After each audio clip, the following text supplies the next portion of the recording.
Assim, só os principais são quase 50 deuses, deuses para tudo. E ele queria adorar somente ao deus Atom, na forma do disco solar. E claro que isso derrubou o prestígio dos sacerdotes. O deus principal era Amon, os sacerdotes de Amon eram poderosíssimos, ninguém gostou disso. E foi uma trama danada, enfim, o faraó Akhenaton, morreu e deixou como herdeiro esse filho menino de 9 anos. Ele teve também 6 filhas com a esposa favorita dele, que era a rainha Nefertiti. Falo já já um pouquinho dela. E Tutankhamon, quando morreu aos 19 anos, a tumba dele foi uma coisa apressada. Os faraós, na verdade, eles começavam a construir as suas tumbas logo que subiam ao trono. Mas Tutankhamon era menino, com 9 anos. Morreu com 19. Não deve ter tido tempo de preparar lá essas coisas, né? Por sinal, o nome Tutankhamon, Tutankhamon, significa a delícia da vida é Amon. O nome original dele era Tutankhaton, porque ele nasceu no período em que reinava o faraó Akhenaton, que adorava o deus Sol, Atom, não ia querer um nome de Amon na família dele, né? Então, a delícia da vida é Atom. Quando o faraó Akhenaton morreu, imediatamente os sacerdotes tramaram tudo, até o nome do menino eles mudaram, e ele passou a se chamar Tutankhamon. Delícia da vida é Amon. E a tumba dele se perdeu no tempo, por milênios. Ela ficou enterrada, ele foi esquecido completamente. Mas um arqueólogo britânico chamado Howard Carter descobriu, né, no Egito, que ele descobriu outras coisas além da tumba de Tutankhamon, um cálice, um pequeno cálice onde tinha escrito o nome Tutankhamon. E aquilo ali foi a chave para ele. Ele começou a acreditar que essa tumba existia. E ele passou décadas, gente, escavando no Vale dos Reis, no deserto, tentando de todas as formas encontrar esta bendita tumba e não encontrava. Ele era financiado por um lord inglês, Lord Carnarvon. E quando ele já estava, o Lord Carnarvon já tinha dado assim, o ultimátum, que não ia mais financiar as escavações. Isso aí deve levar muito dinheiro, né? Um dia, um dos trabalhadores de Carter, cavando a terra, descobriu um degrau. E quando cavou mais um pouco, descobriu outro degrau. E descobriu outro degrau. Eu já fico assim, excitado, me sentindo como se eu estivesse lá. Tudo que eu queria, meu Deus do céu, era participar de um trabalho desse, de arqueologia. E assim foram descobertos 16 degraus que davam numa porta. E quando o Carter viu aquilo, ele ficou louco. Os degraus estavam cobertos de entulho, tudo enterrado na areia do deserto. E na porta tinha o cartucho com o nome do faraó Tutankhamon. E ele imediatamente passou um telegrama lá para o patrocinador dele, o Lord Carnarvon, e ele veio da Inglaterra e eles abriram a tumba. E quando eles abriram a tumba, Carter ficou maravilhado. As palavras que ele disse foram isso. Ele quebrou mandou abrir um pequeno buraco na parede da porta. Era uma porta selada, tinha os selos do rei. E aí o Lord Carnarvon, ele passou uma vela pela abertura para testar o ar lá dentro, né? Que afinal aquilo ali estava fechado há mais de 3.000 anos. E Lord Carnarvon perguntou se ele estava vendo alguma coisa. E ele disse: estou vendo coisas maravilhosas. Por todo o espaço tinha coisas, elas estavam amontoadas, se vocês olharem os livros de história, muito amontoada, como se tivesse jogado lá às pressas, mas era muita coisa, muito ouro, tudo reluzindo.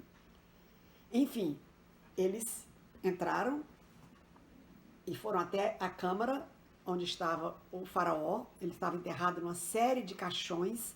O último dos sarcófagos onde ele estava enterrado era de ouro maciço, pesava toneladas, e dentro desse sarcófago de ouro estava a múmia do faraó, coberta com uma máscara de ouro, aquela famosa máscara que o mundo inteiro estampa.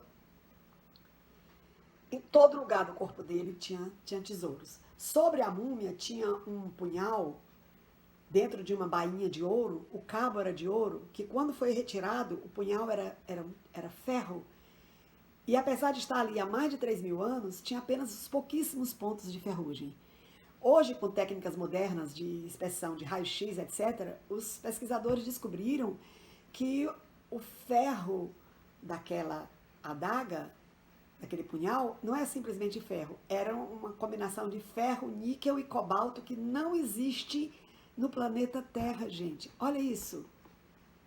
A arma que estava junto de Tutankhamon era feita de um material extraterrestre. Será que os extraterrestres andaram por lá? Isso aí é outro ponto que, se eu fosse falar, passaria anos, porque eu acredito nisso. Mas, enfim, na teoria dos arqueólogos, pode ter sido material que veio com um meteorito. E eles, né, extraíram e foi construída essa faca. Porque os egípcios não conheciam o ferro. As espadas deles eram todas de cobre. Eles conheceram o ferro através dos hititas, que foi um povo invasor que trouxeram para o conhecimento dos egípcios, além do ferro, também os cavalos. Então, é muita história, né? Se a gente for desenrolar esse fio aí, é maior do que o fio de Ariadne. Enfim, muitos tesouros. A quantidade de tesouros que Howard Carter catalogou na tumba de Tutankhamon dá um total de 5.398 objetos. Imagine.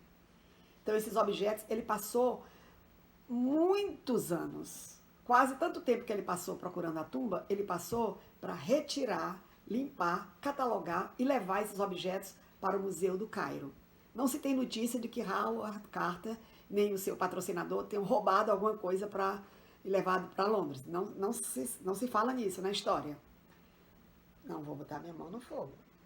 Mas, enfim, foram para o Museu do Cairo. Mas nem tudo que foi descoberto está em exposição no Museu do Cairo. Muitas coisas de Tutankhamon foram espalhadas por vários museus no Egito.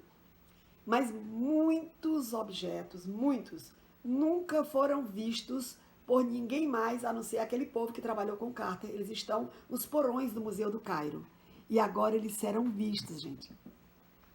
Eles vão ser levados todos para o grande museu que o Egito construiu.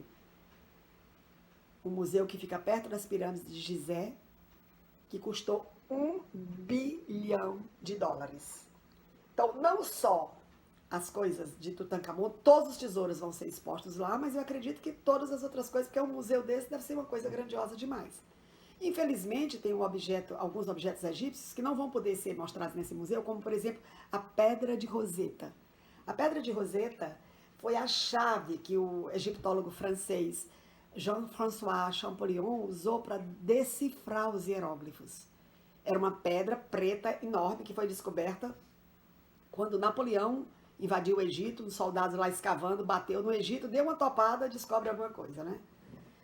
E nessa pedra tinha escritas em 3 idiomas, em grego, na escrita popular egípcia, porque nem todo mundo, a maioria não sabia escrever, mas no popular a linguagem não era essa aqui dos hieróglifos, essa aqui era a linguagem dos deuses, dos reis, e também em hieróglifo. E ele, por comparação, e como ele era um gênio, ele descobriu, ele decifrou o enigma. E acreditem, ele nunca viu a Pedra de Roseta. Era por desenhos. Era por desenhos. Então, essa pedra está no Museu Britânico. Eu vi, assim, pessoalmente, olhando para ela, cara a cara, e ela olhando para mim. E o Egito também já brigou muito para que essa pedra fosse repatriada e o Museu Britânico não devolve. E agora, com esse novo museu no Egito, seria uma grande oportunidade, né? Outra coisa também muito famosa é o busto da rainha Nefertiti, aquela que eu falei há pouco, que era a esposa de Akhenaton, sogra de Tutankhamon. Nefertiti, que significa a bela chegou. Era uma mulher belíssima, aquele busto realmente é de uma mulher naquele pescoço de cisne. E esse busto foi levado para a Alemanha por um egiptólogo alemão, esse eu não me lembro o nome agora, e está lá no museu em Berlim. E também já teve uma queda de braço sem sucesso do Egito, tentando reaver esse tesouro de volta. Esse busto foi encontrado num sítio arqueológico na cidade de Tel El Amarna. Essa cidade, que tem esse nome hoje moderno, esse nome árabe, Tel El Amarna, era exatamente o local da antiga cidade de Akhetaton, porque o faraó Akhenaton Ele queria se livrar de tudo, ele queria sair daquele culto politeísta, ele queria sair de Tebas, que era o centro do governo, e ele fundou essa nova cidade no deserto, que chamou Akhenaton, tudo dedicado a Aton, né? Foi para lá com a família, os ministros e toda a corte e muita gente. Mas quando ele morreu, a cidade foi abandonada e ficou lá as ruínas. E como foi considerado um faraó maldito, exatamente porque ele quis acabar com todos os deuses, né, o panteão egípcio, ele foi, muita coisa foi destruída. O nome dele foi raspado. Tinha esse costume no Egito, quando um faraó era considerado mau, imagine se fosse hoje, hein? Raspava o nome dele dos monumentos, tirava, cortava ele da história. Então nunca se descobriu a tumba de Akhenaton. Tem um busto dele, um pedaço quebrado, mas assim mesmo, é muito grande, no Louvre, lá na Galeria de Sully. E também não sei dizer se o Egito já brigou com o Louvre alguma vez, querendo alguma coisa de volta. Não li sobre isso ainda.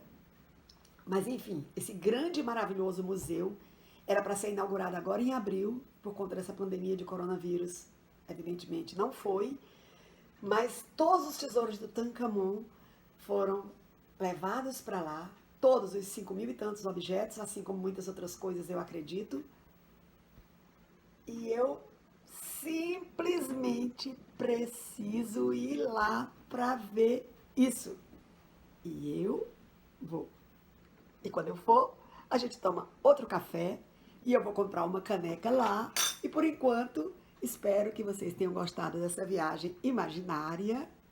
Vamos aproveitar o nosso café, porque amanhã nós iremos para Ljubljana, na Eslovênia. Bom café, boa viagem.